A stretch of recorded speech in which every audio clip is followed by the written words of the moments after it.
Hello viewers, welcome to Knock TV. The new modern English essay that I am going to explain is Whistling of Birds, written by D.H. Lawrence.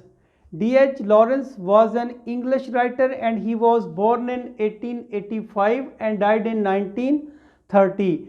The essay that I am going to elaborate is a descriptive essay. You have already read one of such type ऐसे that was the eclipse.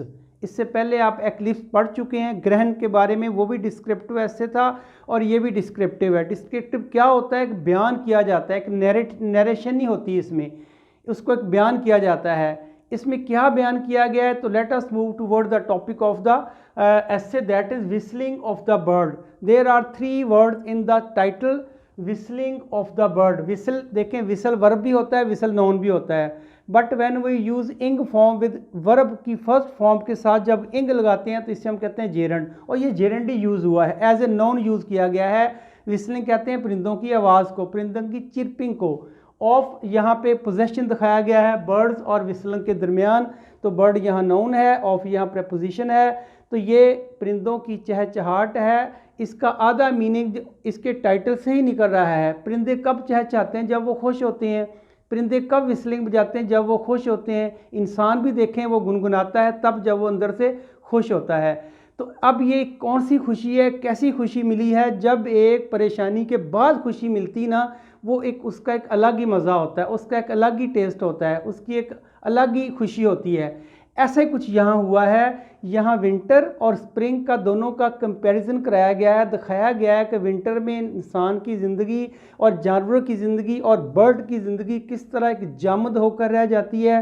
फिर जब winter गुजरता है, फिर spring आता है, spring season आता है, तो बर्ड की लाइफ कैसे चेंज होती है, इंसान की लाइफ कैसे चेंज होती है, ज़िंदगी की एक्टिविटीज़ कैसे शुरू होती हैं।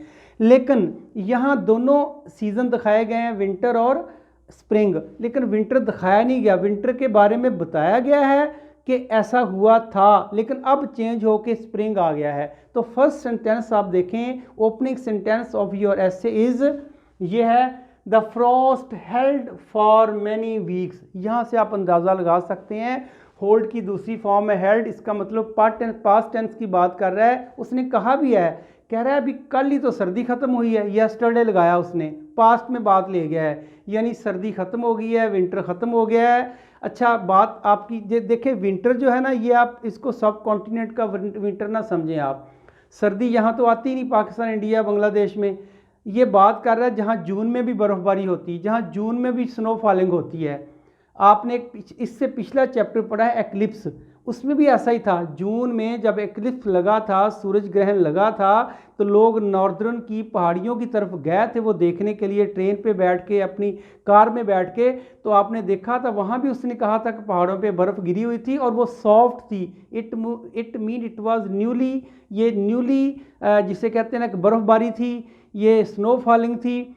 अब जून की बात कर रहा हूँ, तो सर्दियों में क्या हाल होगा उससे आप अंदाज़ा लगा सकते हैं। बर्रे सगीर को ना समझें, जब भी आप लिटरेचर पढ़ें आपके जहन में आप यूरोप रखा करें, इससे आपको बात क्लियर हो जाएगी। तो वहाँ सर्दी होगी, माइनस पे टेम्परेचर माइनस पे होगा।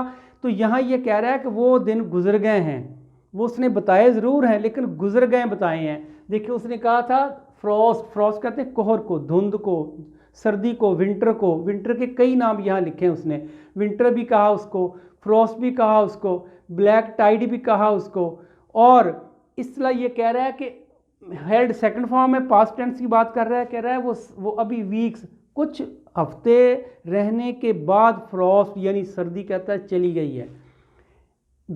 until the birds were dying rapidly, ये कब की बात कर रहा है? जब सर्दी से परिंदे जो थे वो रैपिडली मर रहे थे, रैपिडली बड़ी तेज़ी के साथ मर रहे थे। देखें परिंदों के बारे में आपको ये पता है कि परिंदे जो है जब सर्दी का मौसम आता है, आपने इससे पहले पढ़ा था द हैप्पी प्रिंस, उसमें एक बर्ड दिखाया गया है, वो स्वेलो लिटिल स्वेलो। वो जब सर्दी आती है आपको ये पता है कि परिंदे अपनी जगह छोड़ के दूसरी जगह चले जाते हैं और कुछ परिंदे जो है अपने होल में, अपने घरों में, अपने हूप में घुस जाते हैं, सो जाते हैं और वो सर्दियां अंदर अपने घरों में गुजारते हैं। अपने जिसे कहते हैं कि उन्होंने अपनी केव बनाई होती हैं, एक पहाड़ों के अंदर होल बनाए होते हैं, वहाँ बर्ड अपनी सर्दी का दिन गुजारते हैं। खा वो स्नेक हैं, रेप्टाइल हैं, लिजर्ड है या फ्रॉग हैं, ये सारे के सारे हाइबरनेशन में चले जाते हैं, सो जाते हैं, सर्दियां सो के गुजारते हैं और कोई आवाज़ नहीं आती परिंदों की। और जो परिंदे दरख्तों पे होते हैं और जो परिंदे घोंसलों में होते हैं, चूँकि वो ओपन होते हैं, वो यख बस्ता हवाओं को फेस नहीं कर सकते, वो मर जाते हैं, डेड हो जाते हैं, नीचे गिर जाती हैं उनकी लाशें। और उनकी लाशें खाने के लिए कहता है इनविजिबल इंसेक्ट आ जाते हैं, छोटे छोटे कीड़े उनका गोश्त खा जाते हैं। और वो कह रहा है उनकी जो ब्लडी किस्म की स्केचेस हैं, ब्लडी किस्म के उनके जो कॉक्स हैं, ब्लडी किस्म के जो स्केलेटन हैं, उनके ढांचे हैं, वो ज़मीन पे पड़े हुए हैं, लेकिन कह रहा है वो मर गए हैं सर्दी के साथ। ये सारा बता रहा है, प्रीवियस बता रहा है, चूँकि हेड लगाया उसने यस्टरडे की बात कर रहा है। कह रहा है अभी कल की तो बात है ये, और ये कल बात है और ये विंटर आया, उसको ब्लैक टाइड भी कहा है, मिस्ट भी कहा है, फ्रॉस्ट भी कहा है। अब उसने कहा है अब उनके जो रिमेन्स हैं, उनके जो स्केलेटन हैं, they are scattered here and there on the earth, ज़मीन पर बिखरे पड़े हैं, अंडर द ट्री, दरख्तों के नीचे पड़े हैं, और ऑन द ओपन फील्ड में पड़े हैं, इन द केव्स, गारों में पड़े हुए हैं उनके ढांचे। अब कह रहा है उनके ऊपर बर्फ़ जम गई है। ये बात प्रीवियस कर रहा है, मैंने बताया ना बैकग्राउंड में हम चल रहे हैं। अब बताएगा अब स्प्रिंग आ गई है, तो कह रहा है ये सारा जो ढांचे पड़े हैं दरख्तों के, ये कौन से बर्ड हैं जो ट्री पे रहते हैं। उसने नाम गिना, लैप विंग्स हैं, रेड विंग्स हैं, स्टारलिंग्स हैं, थ्रशेस हैं, ये सारे के सारे बर्ड्स हैं that have died with the severe winter winds, जो सर्दी की सर्द तेज़ यख बस्ता हवाओं के साथ वो डेड हो चुके हैं, मर चुके हैं। उनके कहता है ढांचे ज़मीन पे पड़े हैं, खून आलूद ढांचे, उनके ऊपर बर्फ़ जम गई है। अब अल्लाह ताला ने क्या किया है, स्प्रिंग लेके आए हैं। स्प्रिंग बाहर का मौसम है, फूलों के खिलने का मौसम होता है, दरख्तों पे दरख्त नए कपड़े पहनते हैं और परिंदे जो हैं वो चहचहाते हैं। और विस्लिंग इसी चीज़ को शो करता है, विस्लिंग कंटिन्यूस को लिया उसने, शोर कर रहे हैं, चिरपिंग कर रहे हैं, बोल रहे हैं, गाने गा रहे हैं, सॉन्ग कर रहे हैं, ये सॉन्ग ऑफ विक्ट्री गा रहे हैं। इसको उसने कहा सॉन्ग ऑफ विक्ट्री, फतह का गीत। क्यों कहा है कि ये एक शिकस्त दे के आए हैं विंटर को ये डिफीट करके कामयाब होकर लौटे हैं। और अब जो नई जनरेशन आई है, नए लोग आए हैं, यानी नए परिंदे आए हैं, इनकी आवाज़ को उसने कहा है, इसको उसने न्यू टाइड कहा है। स्प्रिंग भी कहा है, इसका दूसरा नाम न्यू टाइड है। और कहता है ये जनूब की तरफ हवा चलना शुरू हो गई है, समुंदर से हवा आ रही है, उस हवा में जो है वो थोड़ा सा हीट भी है, हॉटनेस भी है, और उसने आके मौसम को तब्दील कर दिया है। उसके साथ परिंदों की आवाज़ें बदल गई हैं, और टर्टल की, पानी के अंदर टर्टल की आवाज़ें बदल गई हैं, इंसानों की एक्टिविटी शुरू हो गई हैं, और सिल्वर बिगल बजना शुरू हो गए हैं, हार्न बजना शुरू हो गए। हार्न कब बजते हैं, जब ज़िंदगी की एक्टिविटी शुरू होती है। तो अब इवन को उसने ये कहा, उसने कहा कि जो लैम्स है ना, लैम्स मतलब भेड़ के बच्चे, वो कह रहा है 2 टांगों पे डांस कर रहे हैं। ये उनकी एक खुशी की इंतहा दिखा रहा है। वो कह रहा है न्यू हेवन है, न्यू अर्थ है, रीबर्थ ऑन द रीबर्थ, ये रीबर्थ है ज़मीन पर। आपने एक्लिप्स में आपने पढ़ा था, वो भी एक डिस्क्रिप्टिव ऐसे था, आपने ये पढ़ा था कि लोग सूरज ग्रहण देखने के लिए जब वहाँ गए थे ना, तो आपने वहाँ देखा था कि सूरज के आगे चांद आ गया था, ग्रहण लग गया था, एक्लिप्स लग गया था 24 सेकंड का। तो आपने सूरज की रोशनी को अंधेरे में बदलते देखा, फिर आपने अंधेरे को रोशनी में बदलते देखा था। यहाँ आपने विंटर को स्प्रिंग में बदलते देखा है। दोनों का थीम एक जैसा ही है, मिलता जुलता ही है। अब वो कह रहा है कि मैंने भी ये देखा, और अब चूँकि अब ये स्प्रिंग आ गई है, स्प्रिंग आ गई, परिंदों की आवाज़ें भी आना शुरू हो गई हैं। जब परिंदों की आवाज़ें आएंगी तो अब उसने ये कहा है कि परिंदे जो है वो सुहाने गीत गा रहे हैं। लेकिन ये कह रहा है कल की बात है। अब ये देखिए, इसके लिए मैंने कुछ आपके लिए बहुत ही एक मखसूस किस्म के पॉइंट्स बनाए हैं कि हर तरफ तबाही के बाद इसका रिज़ल्ट क्या निकलता है, क्या मेन पॉइंट्स क्या निकलते हैं। तो आपने देखा होगा, इससे पहले आप एक पढ़ चुके हैं कि इसका एक मैसेज है हमारे पास कि जो गुजर गया टाइम, बुरा वक्त गुजर गया। तो इसको मैं कुछ पॉइंट्स आपके लिए बनाए, मैं पॉइंट्स की तरफ चलता हूँ। तो पहला थीम आप कह लें, उसको आप आउटकम कह लें, उसको आप आफ्टर मैथ कह लें। उसने कहा है description of black tide and new tide has been described beautifully. Winter और स्प्रिंग को खूबसूरती से बयान किया गया है, इतनी सी बात है इसके अंदर। Nature has a sweet face, nature का एक स्वीट फेस होता है, एक नेचर का हॉरर फेस होता है। उसने कहा दोनों फेस नेचर के यहाँ दिखाए गए हैं। And we have no our own choice, हमारी चॉइस नहीं होती किसको हम सिलेक्ट करें किसको ना करें, आगे बताया भी है उसने। Living creature is more dominate and respectable than that of dead one. कह रहा है जो जिंदा लोग हैं वो मुर्दों से ज़्यादा रिस्पेक्टेबल हैं, वो ज़्यादा डोमिनेंट हैं। हमें जिंदों के साथ जाना चाहिए, मुर्दों के साथ नहीं जाना चाहिए। तो जो परिंदे मर चुके हैं, देखें जो परिंदे मर चुके हैं ना, अगर जीने वाले परिंदे या जो अब जिन्होंने न्यू बर्थ लिया है, जो परिंदे दुनिया में आए हैं, जो चहचहा रहे हैं, अगर वो अपने मुर्दों का अफसोस करेंगे, मोर्न करेंगे, मातम करेंगे, तो वो अपनी ये ज़िंदगी भी ख़त्म कर देंगे। उनको नहीं पता कि आने वाला विंटर वो ज़िंदा रहेंगे या नहीं रहेंगे। इसलिए वो एक ही उनको स्प्रिंग मिला है, एक ही स्प्रिंग को वो एंजॉय कर रहे हैं। यही हमारे लिए एक मैसेज भी है। फिर उसने कहा था celebrate the present by forgetting the bitter and cruel experience of past life. Past life के आपके जो बिटर एक्सपीरियंस हैं, आपके जो बैड एक्सपीरियंस हैं, उसको भूल जाओ। उसको भूल को कह रहा है फ्यूचर को बेहतर करो अपना। फिर उसने कहा है spring is the symbol of rebirth.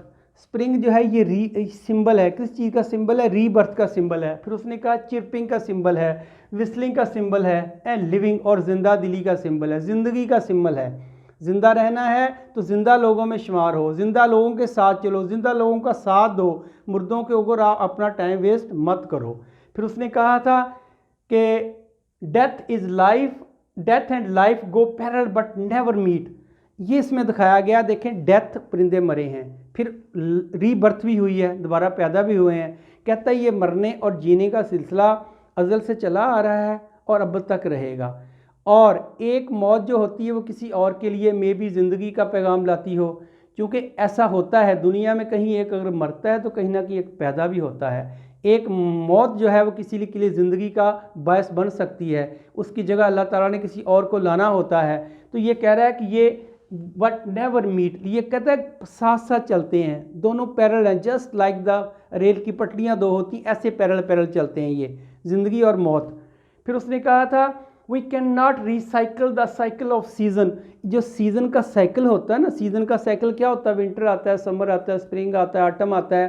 कहता है इस साइकिल को हम रिसाइकिल नहीं कर सकते, मोड़ नहीं सकते। We can not wind the clock back, हम क्लॉक को वापस नहीं ला सकते। you have no choice, you have to follow the rules and regulation of the nature। so कह रहा है कि spring is inside us as well as outside us। हमारे अंदर स्प्रिंग होती है। बात वही आ गई ना जो आपको रेफरेंस दे रहा हूँ मैं एक पोइम का।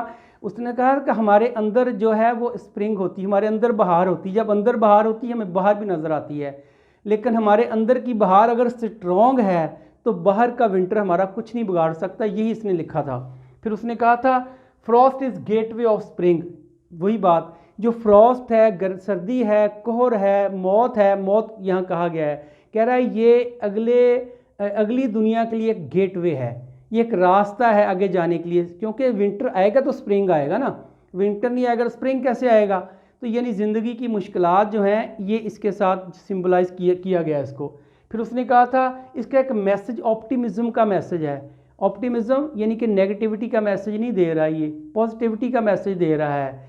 देखें आपने एक पोइम पढ़ी थी कि loveliest of tree the cherry one, ये ए हाउसमैन की लिखी थी। उसने कहा था कि मेरी ज़िंदगी के 70 साल हैं, 20 मैं देख चुका हूँ, बाकी जो 50 बचे ना, अब मैं कहता है कि मैं जाया करूँगा वुडलैंड में जाया करूँगा और इस चेरी ट्री को मैं देखा करूँगा। मैं अपनी ज़िंदगी की 50 बहारें ज़ाया नहीं करूँगा। और यही कह रहा है कि अगर आपको एक स्प्रिंग मिली है, परिंदे हमें ये मैसेज दे रहे हैं कि हमें तो एक स्प्रिंग मिली है, देखें, क्योंकि अगली स्प्रिंग तक पता नहीं परिंदों ने ज़िंदा रहना या मर जाना है।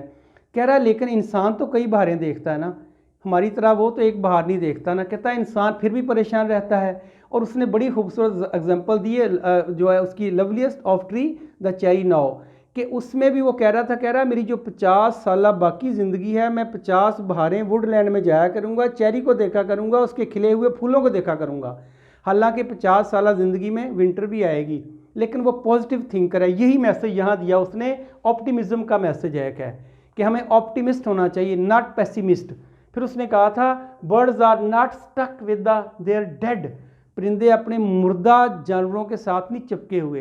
यानी अगर परिंदे जो बर्ड जो हैं वो चहचहा रहे हैं, अगर वो इंसान होते तो शायद अपने मुर्दा को देखकर वो अपना रोने धोने में टाइम गुजारते, लेकिन परिंदे उनको भूल गए, उनकी उनके सामने डेड बॉडी पड़ी हुई है, लेकिन फिर भी वो देख के चिरपिंग कर रहे हैं, विस्लिंग कर रहे हैं, कूइंग कर रहे हैं, डव इज़ कूइंग, टर्टल बोल रहे हैं। कह रहा है वो भूल गए हैं उनके मोर्न को, उनकी परेशानियों को। बी विद द लिविंग, वो कह रहे हैं कि लिविंग के साथ रहो, जिंदा दिली के साथ रहो, जिंदा लोगों के साथ रहो अगर आपने खुश रहना है तो। फिर एक मैसेज और है, instead of morning the chip and the whistle without any fear of the winter, सर्दी का उनको आने वाली सर्दी के डर को वो नज़रअंदाज कर गए हैं और वो चिर्प कर रहे हैं, स्विंग कर रहे हैं और वो सिंग कर रहे हैं और वो विस्लिंग कर रहे हैं। मैन शुड लर्न, कहता है इंसान को सीखना चाहिए। क्या इंसान को सीखना चाहिए? ये एक मैसेज उसने लिखा था, उसने कहा था द डेड मस्ट बरी देयर डेड, मुर्दों को अपने मुर्दे दफना देने चाहिए। यानी मुर्दे, मौत को भी मौत आ जानी चाहिए, मुर्दे को भी अपना मुर्दा दफना देना चाहिए। कहना ये चाह रहा है कि आपका जो मुर्दा दिल है, आपका जो फ्यूचर, आपका जो पास गुजर चुका है उसको आप इग्नोर कर दें। अगर इग्नोर नहीं करेंगे तो आप देखें, आपने एक और चैप्टर पढ़ा था, अ माइल्ड अटैक ऑफ लोकस्टिस, ये डार्स लीजिंग का लिखा हुआ था। उसमें आपने देखा था कि जो लोकस्टिस ने अटैक किया था उनकी फसलों पे, उनकी फसलें की पूरी तबाह कर दी थी। एक सिंगल प्लांट, सिंगल पौधा भी नहीं बचा था। लेकिन दे गिल्ड अप देयर लाइन, उन्होंने अपनी हिम्मत नहीं हारी।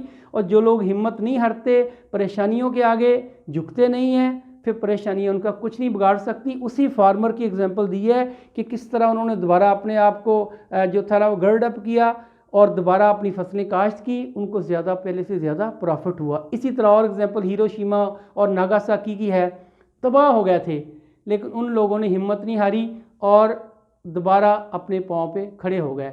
इसी तरह की एग्जांपल हमारे सामने एक वन आर्ट है। वन आर्ट एक एलिज़ाबेथ बिशप का लिखा हुआ एक पोइम थी, आपने पढ़ी थी वन आर्ट। उसमें भी कहा था कि भूलने की कोशिश करो, भूल जाओ जो आपके साथ हो गया। अगर आप सीने से लगाओगे, दिल से लगाओगे तो डिप्रेशन का शिकार होकर मर जाओगे, बीमार हो जाओगे आप। तो उसने कहा था ये जो नेचुरल कॉमिटी होती ना, जो कुदरती आफात होती हैं, नेचुरल कॉमिटी, कुदरती परेशानियाँ, डिस्ट्रक्शन होती है, इसको इग्नोर करें, अल्लाह ताला की तरफ से होती हैं और अल्लाह ताला की रज़ा के साथ खुश रहें। यही हमें इस्लाम मैसेज देता है कि अल्लाह की रज़ा के साथ खुश रहें, क्योंकि अल्लाह की मर्ज़ी है वही होती है, इंसान की मर्ज़ी नहीं चलती। इंसान पे लाजम है कि बस कोशिश करे, अच्छा सोचे, पॉजिटिव सोचे। Thank you very much for watching video till last.